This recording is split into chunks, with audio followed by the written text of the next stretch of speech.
এই আল্লাহর বান্দারা, পর্দা আলে মা বোনেরা, তুমিও থাকবে না, আমিও থাকবো না। আল্লাহর খুদু ফজলুল করিম আমাদের মাঝে নাই, আর কোনো দিন আসবে না। ইসহাক সাহেব রহমাতুল্লাহি আলাই নাই, কিন্তু বাবা তুমি আর আমি আজকে দুনিয়ার ভিতরে আল্লাহ রাখছেন। যদি তোমার আমার হারাকাত সাকানাত, তোমার আমার চেষ্টার মাধ্যমে যদি ইসলাম নামক গাছটা যদি একটু মজবুত হয়, মালিক তো কিয়ামতের ময়দানে বান্দাবান্দিকে মাফ করার জন্য ওসিলা তালাশ করবে। আমার মালিক যদি জিজ্ঞাসা করে, বান্দাবান্দি এইটা করছো কাজ, জবাব দেওয়ার কোনো ক্ষমতা নাই। এই জন্য আল্লাহর ওলিরা সাহাবায়ে কেরামরা বলতেন, মালিক হিসাবান ইয়াসীরা, দয়া মায়া করে আপনি আমাকে এমন হিসাব নেবেন, বান্দাবান্দি এইটা করছো মালিক, করছি, যা। শব্দ কি? যা, আর কোনো কথা নাই। এর নাম হলো হিসাবান ইয়াসীরা। আমার মালিকের কাছে দোয়া করেন, মালিক আপনি আমাদেরকে হিসাবান ইয়াসীরা দান করেন। মালিক যদি আমাদেরকে ধইরা বসে, একটা রাখবে না টিস্যু পেপার, 1200 বললে দেওয়া লাগে। এইভাবে যদি মালিক যদি আপনি ধইরা বসেন, আমাদের জবাবদার কারো ক্ষমতা নাই। এই জন্য আমার ভাইদেরকে বলবো, পর্দা আলে মা বোনদেরকে বলবো, আমার আব্বাজান রহমাতুল্লাহি আলাইহি একটা কথা বলতেন, বাজান দরমিয়ানে কারে দরিয়া তখতা বন্ধন কর দাই, বাজবে কুই কিতামান তরমাল খুলু হুশিয়ারে মা। বাজান ধইরা বাইন্দা পানির ভিতরে ফালাইয়া দেয়। বাজান যদি জিজ্ঞাসা যদি বলা হয়, খবরদার কাপড় যেন না বেজে। আরে তুমি বলতেও পারো না যে বান্দা ফালাইছো, কাপড় যেন কেমনে না বেজবে, এই কথাও বলতে পারবা না।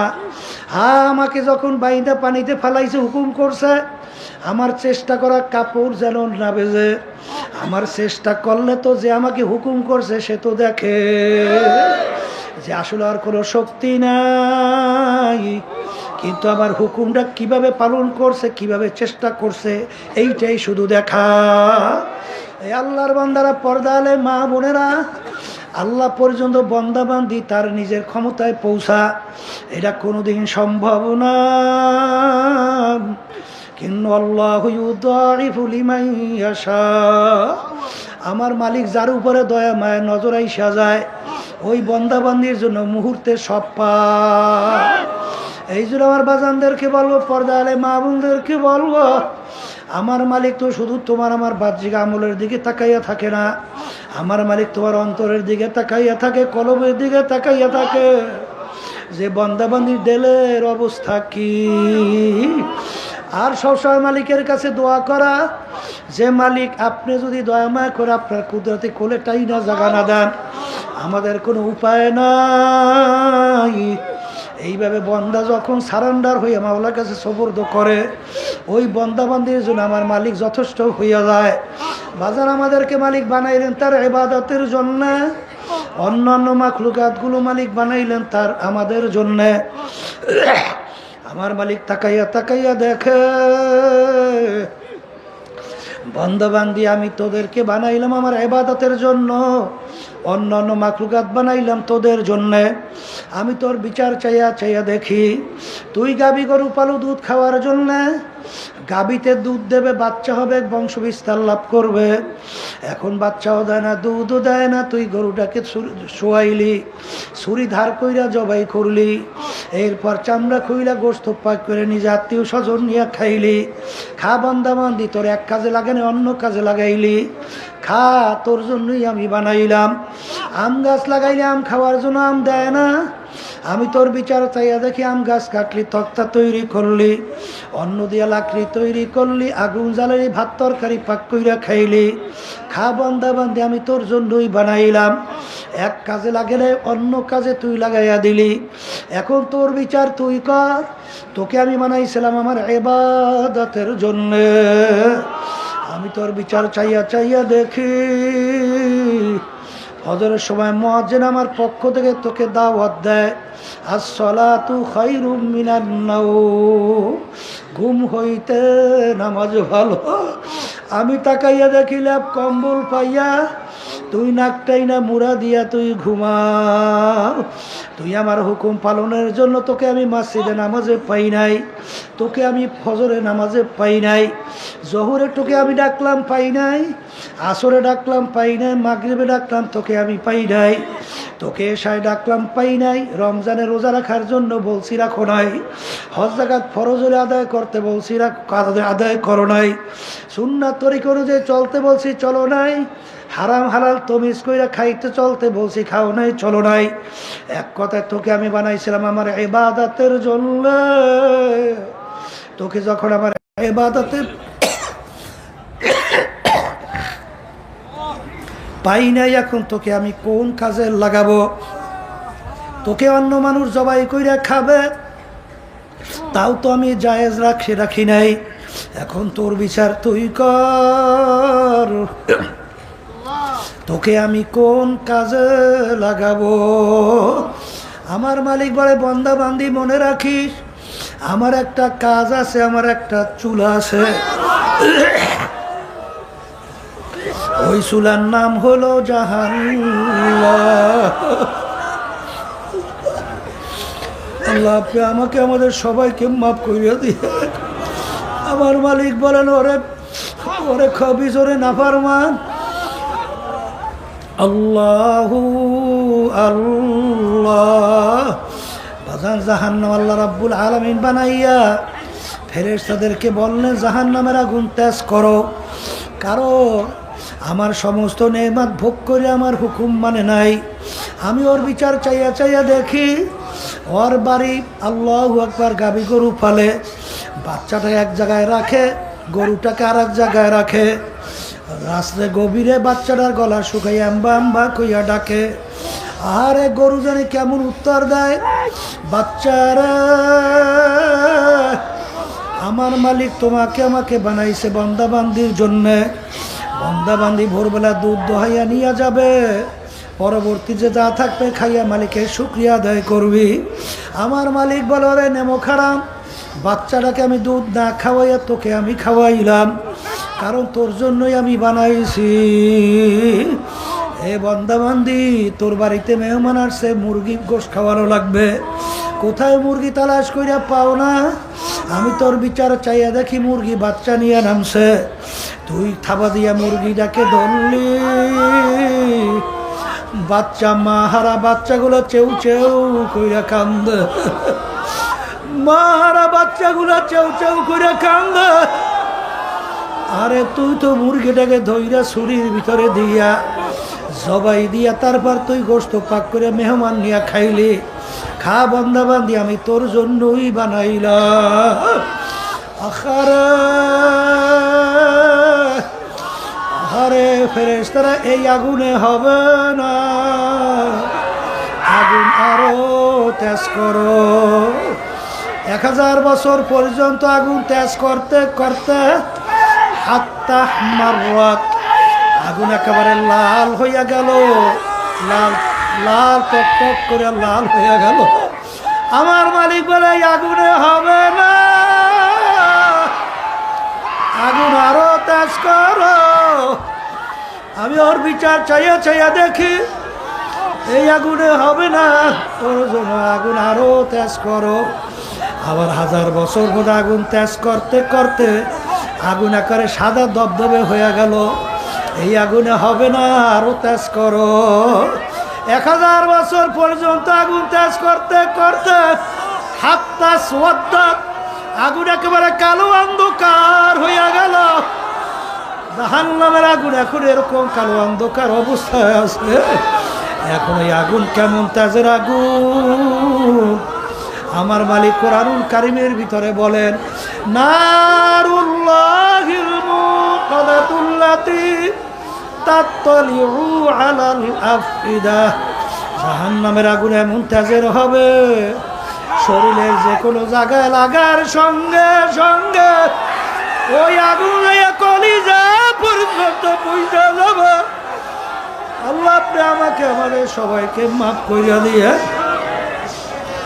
এই জন্য আমার ভাষানদেরকে বলবো, পর্দারে মা বোনদেরকে বলবো, আবার এই পাশের মাইকে শব্দটা আবার কমাই, আল্লাহু আল্লাহ। বাজানদেরকে বলবো নারুল্লাহিল মুকাদাতুল্লাতি তাত্তালিউ আলাল আফইদা, জাহান্নামের আগুন এমন তাজের হবে শরীরে যে কোনো জায়গা লাগার সঙ্গে সঙ্গে কলিজা পর্যন্ত পৌঁছবে। আল্লাহ আপনি আমাকে আমাদের সবাইকে মাফ করে দিয়ে, হে বড় লোক আমার বাবারা, হে ধনী আমার বাবারা, হে আরাম প্রিয় আমার বাবারা, হে সম্পদের মালিক আমার বাবারা, ভালো কইরা বুঝাও আমার মালিক দুনিয়ার মধ্যে তুলাগুলো কেন বানাইলো? তুলা তো কোনো মানুষকেও খাইতে দেয় নাই, গরু ছাগলকেও খাইতে দেয় নাই। তুলাগুলো মালিক কেন বানাইলো? আমার মালিক বড় শখ কইরা বন্দাবান্দি বানাইছে। আরে বন্দাবান্দি আমার বড় আউসের বন্দা। তোরা যখন ঘুমাইয়া মাথা ভাঙ্গা জমিনে পড়বে, আমার দেখা কুদরতি পরাণে সহ্য হয় না। আমি গাছের ভিতরে তুলা দিলাম, পারবি বালিশ বানাবি, ল্যাব বানাবি, তোষক বানাবি, তুই তোষকে ঘুমাবি। ল্যাব তুই গায়ের ভিতরে ঠান্ডায় দিয়া, বালিশ মাথার নিচে দিয়া তুই যখন ঘুমাবি, আমি দেখব আমার কুদরতি কলিজারা ঠান্ডা হয়ে যাবে। আমি তোর বিচার চাইয়া দেখি, সেই ল্যাব কম্বল মোড়া দিয়া ঘুমাও, তোকে আমি নামাজে পাই না। কিন্তু বন্দাবান্দি মনে রাখিস, তোদের জন্য আমি জাহান্নামের মধ্যে ল্যাব তোষকের ব্যবস্থা করছি। আমি জাহান্নামা মিহাদু আমি ফাউকিহিম গওয়া। আল্লাহ, জাহান্নামের ভিতরে আমি ল্যাব তোষকের ব্যবস্থা রাখছি। আমি ফেরেশতাদেরকে বলবো, ফেরেশতারা জাহান্নামীদেরকে, নাফরমানদেরকে জাহান্নামে তোষকে শোয়াইয়া দাও। এরপর ওদের গায়ের ভিতরে জাহান্নামের ল্যাবটা উঠাইয়া দাও। এরপর ল্যাব তোষকের চতুর্পাশ দিয়ে আটকাইয়া দাও। এরপর ল্যাব তোষকের চতুর্দিক দিয়ে জাহান্নামের আগুন ধরাইয়া দাও। আল্লাহু আল্লাহ। ভালো করে মনকে বুঝাও, দুনিয়ার ভিতরে মানুষ কষ্ট সহ্য করতে না পারলে মানুষ মারা যায়। কিন্তু আল্লাহ রাব্বুল আলামিন বলেন, আল্লাহ কুল্লামা নাদিজাত জুলুদুহুম বাদদালনাহুম জুলুদান গায়রাহা। আমার মালিক বলেন, জাহান্নামেরা জাহান্নামের আগুনে জ্বলতে জ্বলতে ওদের শরীরের চামড়া শরীর থেকে পৃথক হইয়া জমিনের ভিতরে ধারাস কইরা পইরা যাবে। লা ইয়ামুতু ফিহা ওয়া লা ইয়াহইয়া, মানুষ বাঁচবেও না মরবেও না, মরণ তালাশ কইরা পাওয়া যাবে না। আবার নতুন চামড়া গজাইয়া যাবে, আবার জ্বলতে জ্বলতে চামড়া পইরা যাবে। আল্লাহ আপনি আমাকে আমাদের সবাইকে মাফ কইরা দিও। হে দুনিয়াদার পাগল, আমার মালিক বড় দয়ার মালিক, আমার মালিক বড় মায়ার মালিক। আজকে যারা দুনিয়ায় থাকা অবস্থায় এই জাহান্নামের ভয়, আমার মাওলার আযাব ও গজবের ভয়, যারা দুই চোখের পানি ফেলাইয়া কাঁদবে, ওই জাহান্নামের আগুন চোখের পানি সারা ঠান্ডা হবে। বাবা, কিয়ামতের ময়দান, জাহান্নাম যখন ঘুরিয়ে ঘুরিয়ে ডাক দিয়া জাহান্নাম কিয়ামতের ময়দানের দিকে আসবে, আল্লাহর হাবিব সেজদায় পড়ে কাঁদবার বলে, মালিক জাহান্নাম যদি একটা আমার উম্মত খাইয়া ফেলে, আমি আপনার ইজ্জত জালালের কসম করে বলছি, আমি আপনার বেহেশতে যাব না। আল্লাহর হাবিব কান্দে। আল্লাহ রাব্বুল আলামিন বলেন, হাবিব গো মাথা উঠাও, তোমার কান্না সহ্য করা যায় না। আরে উঠাইয়া যখন পানি দেবে, যাও জাহান্নামের দিকে ছিটানি মারো। যখন এই পানি নিয়ে জাহান্নামের দিকে ছিটানি মারবে, জাহান্নাম কেত কেত করে পিছনে দৌড় মারবে। আল্লাহর হাবিব বলবেন, মালিক রে এত ফেরেশতা জাহান্নামকে ধইরা রাখতে পারে না। এই আপনার কোন কুদরতি পানি দেওয়ার সঙ্গে সঙ্গে জাহান্নাম পেছনে দৌড় মারল। আল্লাহ রাব্বুল আলামিন বলে, হাবিব গো, এ কোনো কুদরতি পানি না। আমার বান্দা বান্দিরা, আপনার উম্মতেরা দুনিয়া থাকা অবস্থায় যারাই জাহান্নামের ভয় দুই চোখের পানি ফালাইয়া কাঁদছে, সেই চোখের পানি এই পানি। এই জন্য আমার বাজানদেরকে বলবো, গুনার কথা মনে করো, দিলটাকে ভাঙ্গো, দুই চোখের পানি ছাড়ো, আমার মালিকের কাছে ডাক দাও, আল্লাহ এ আমার দয়ার মালিক, তুমি এই ময়দানের দিকে তাকাইয়া দেখো মালিক, তুমি আমাকে জাহান্নামে ফালায়ো, দেখলে কিস্তি বানা কিস্তি আপনা দেখলো, গারায় দরিয়া কি আল্লাহ কিস্তি না গো বুঝালে গো। 3.5 নৌকার মাঝির দলেরা খুব সতর্ক অবস্থায় পারি জমা। সমুদ্র বড় ভয়াবহ, সমুদ্রের ভিতরে বড় তুফান। যদি হালকা, যদি দুর্বল, তটকা নিয়ে পারি জমাও, যখন দুই পাশ থেকে ঠাস ঠাস বাড়ি মারবে, তোমাকে সহ সমুদ্রে ডুব দেবে। 3.5 নৌকার মাঝির দলেরা, মৌতের সমুদ্র, কবরের সমুদ্র, মিজানের সমুদ্র, কিয়ামতের ময়দানের সমুদ্র, এই সমুদ্রের ভিতরে পারি জমানো লাগবে। হালকা ইমান নিয়ে পারি জমাইলে আজরাইল সালাতু আসসালাম যখন থাবা মাইরে বলবে,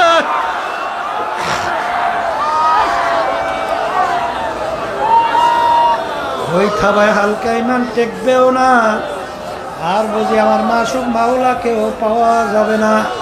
এই জন্য আমার বাজানদেরকে বলবো, আগামী দিন এই মজলিস কিন্তু আর থাকবে না। পুরা দিনের ভিতরে ঢোকার নিয়াত করো, সুন্নাহ তরিকা চলার নিয়াত করো, আল্লাহর হুকুম নবীর তরিকা অনুযায়ী চলেন। আমি আপনাদের জন্য দোয়া করি, দোয়া চাই, মালিক যেন পুরা দিনের ভিতরে ঢুইকা কবরে যাওয়ার তৌফিক দান করে। এখন মন একটু একটু মাওলাকে ডাকো, যখন লাভ হইলে মাথা ডান দিকে ঘুরাও, খেয়াল করো, আরে দিলের ভিতর থেকে সমস্ত গায়রুল্লাহকে ফালাও। এরপরে ইল্লাল্লাহ, আল্লাহ বাদে কেহ মাবুদ নাই।